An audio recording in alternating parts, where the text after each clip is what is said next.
The CECC has announced that some COVID PCR tests will now be performed through pooled testing.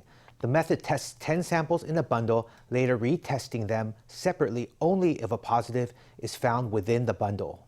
Pooling is globally recognized as a reliable way to make mass testing more efficient. There's been an uptick in demand for COVID tests recently after a few positive cases caused concern.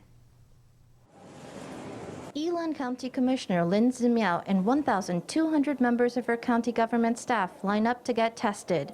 A recent award ceremony was marred by a positive COVID test, and although everyone else tested negative, 1,200 samples had to be tested individually, using up a lot of time. From April 1st onward, the CECC is adopting the more efficient pooled testing tactic for all COVID tests on medical professionals or anyone who stepped foot inside a hospital.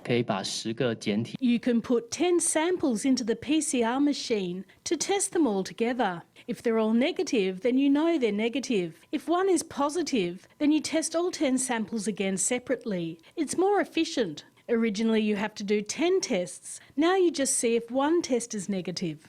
Pooling puts 10 samples into one test, and only if it comes back positive do you need to retest the samples individually. That means fewer tests to carry out, but some doctors fear it could increase the number of false positives.